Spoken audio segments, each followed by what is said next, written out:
Well, John, there's been so much news in the last even couple hours here as we record this, but I want to begin on Thursday with that meeting that the A's had with Oakland and Alameda County regarding that lease extension for the Coliseum.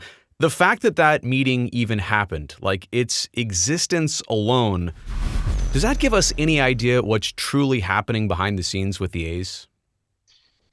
It's really fascinating. I mean, spring training starts, pitching and catchers are out there. But this story is bigger than anything going on in Arizona with the Giants and A's, with apologies to Mark Kotsay and Bob Melvin, who are kind of focusing on what's going on the field. Off the field, it's just tremendous stuff. It's every 5 minutes, there's something else.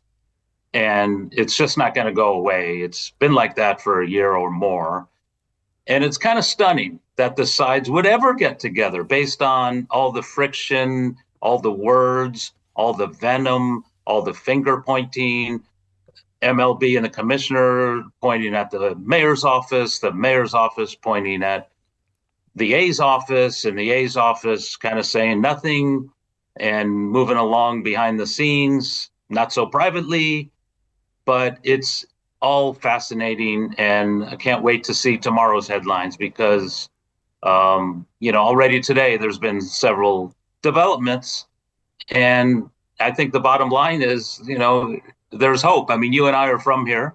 Yeah. And, the last thing we want to see is a Major League Baseball team leave the area for the next generation, not to have the two-team dynamic that you and I grew up with. It's absolutely true. Well, you mentioned the headlines. Let's get to the two big ones. First, starting with your publication, the San Francisco Chronicle, and I don't have the ability to patch in Scott Osler. I don't know where he's at right now. I'd love to talk to him, by the way, in the future, but his exclusive. I'll give you his number. Yeah. Oh no, we're in touch. We're in touch. I know. His exclusive said this in the Chronicle. Although the Athletics intend to leave town forever, the Oakland mayor's office and the baseball commissioner's office have had preliminary talks about the possibility of Oakland being guaranteed an expansion team in return for the city giving the A's a lease extension at the Coliseum. So we all knew that would be brought up at some point, right? It had to be by Oakland. But what's the line for you between possibility and reality of that actually happening? I always thought it was a non-starter. I mean, from the moment that we heard it was or was not brought up in that mayor meeting with the commissioner during the All-Star break in Seattle, right? The commissioner's office saying, oh, yeah, it was brought up. Oakland's mayor's office said, no, it wasn't brought up. But either way, all these months later, it's still being brought up.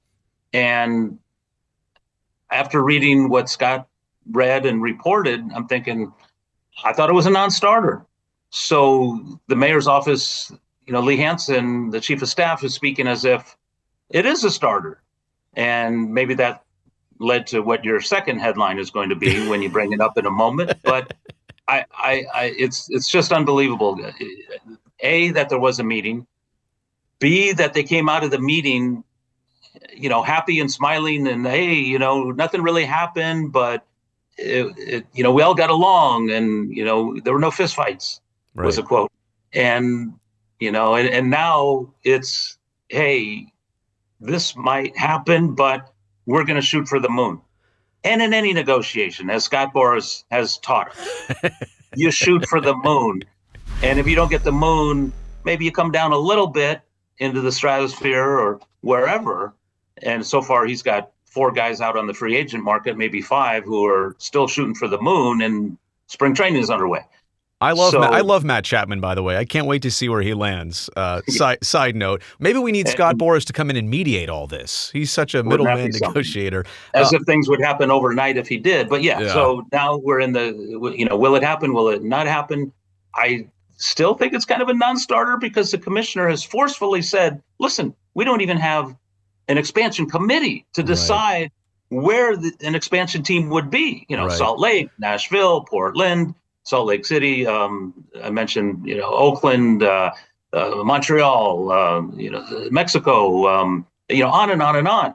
So he maintains, how could that be a starter if we don't even know 100% if we're going to expand, even though you and I know they will expand. Well, and the overall point, too, is no matter what happens in that request by Oakland or Alameda County, Major League Baseball has to get involved at that point. This is not something that the A's can approve. So like the meeting's going to have, and this was a preliminary meeting. Apparently there will be more, but obviously the mayor is going to, the commissioner is going to have to get involved with the mayor's office if that request is going to go any further. Okay, the other headline. So that was one big one, that there were preliminary talks about the guarantee of an expansion franchise. The other one is this from The Athletic. They're now saying that Sacramento is the front runner for those temporary seasons for the A's between 2025 to 2027. How do you see the timing of this coming out? Because my question here before, I literally had this note jotted down to bring it up. You know, the fact that the A's met with Oakland, does that kind of minimize Sacramento's chance? Well, guess what? Sacramento right back in the conversation here. And it's almost as if there was too much momentum being gained on Oakland's side in these negotiations. After the story came out and we saw on social media everybody's reaction, and 8 out of 10 said, stick it to Fisher, shoot for the moon, like we said, get it all, get hundreds of millions of dollars, get all the TV money, or even, sever ties now, let them go. So suddenly Oakland's kind of in the driver's seat, maybe looking good, at least publicly.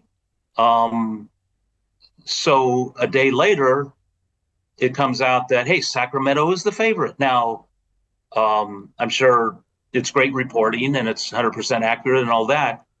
But maybe, just maybe, someone from the commissioner's office said, hey, there is a little bit of momentum out there in Oakland.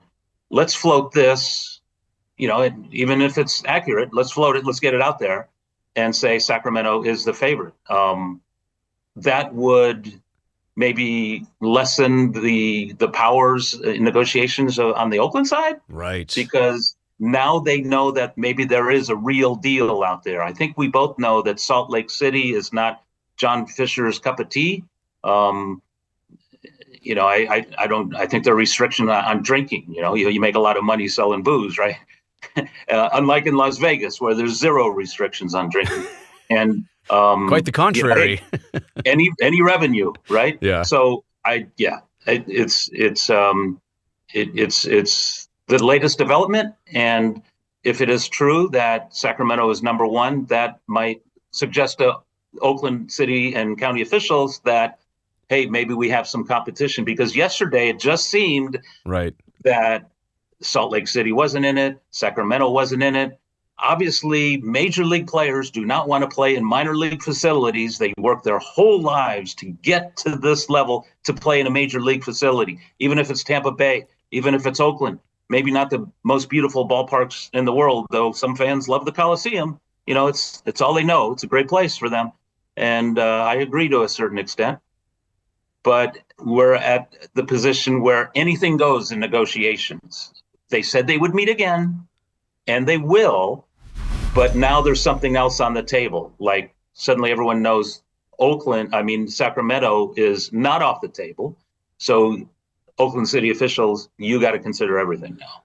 Even this isn't simple. It's amazing. I mean, of all the things complicated in this entire relocation process, even the thought of temporary years is coming to this difficult competition. And I will say the one thing Evan Drellich points out in his piece with The Athletic is that expect this to be figured out within a matter of weeks rather than months. Let's all hope that's the case no matter what the end result is, because the confusion at this point is honestly beyond comprehension. I want to go to Lee Hansen, a quote from Lee, who, as you mentioned before, is Oakland's chief of staff for the mayor, Shang Tao. Lee said, quote, whether it's the A's under the current ownership, the A's under a new owner, the A's brand and expansion, Oakland A's fans are voters in the city of Oakland, and they want a major league team. It's our obligation to negotiate on their behalf. This is a major league city, and if we extend the lease 3 years without a significant long-term commitment, we will have failed at our task. The lease extension is much more in the A's interest than it is ours at this point. So I think you said this before, but let's maybe make it clear once again.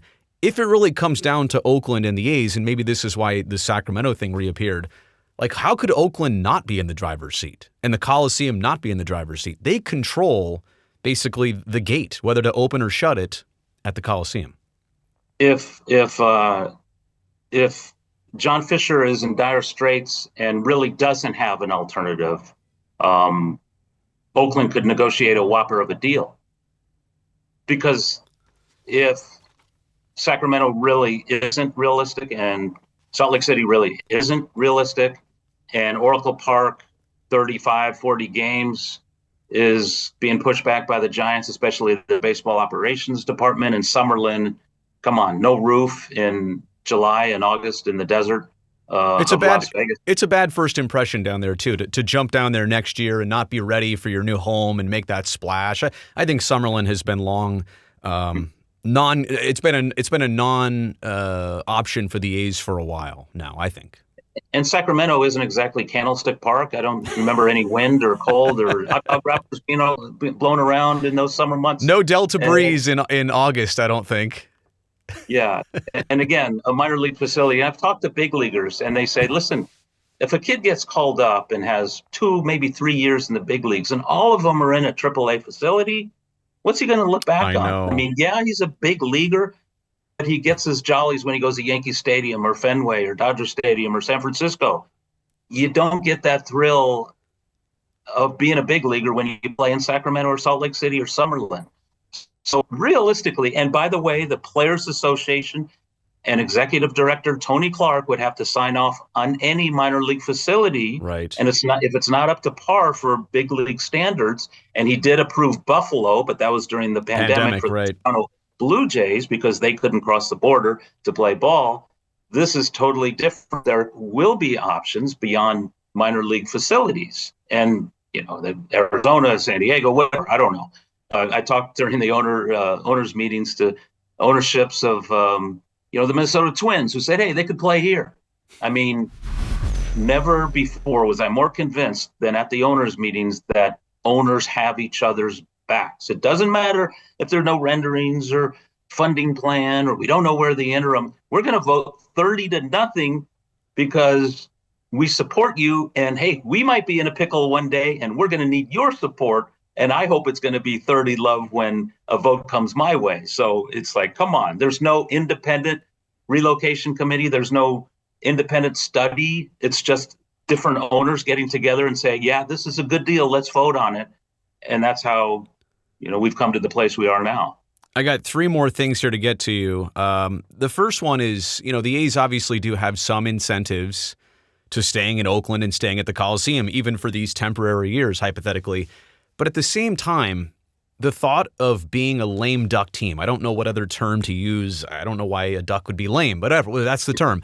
The thought of 4 lame duck years in a row, and even what this opening day in Oakland might look like in terms of the fan statement and what may or may not happen between the parking lot and the seats in attendance, all that stuff.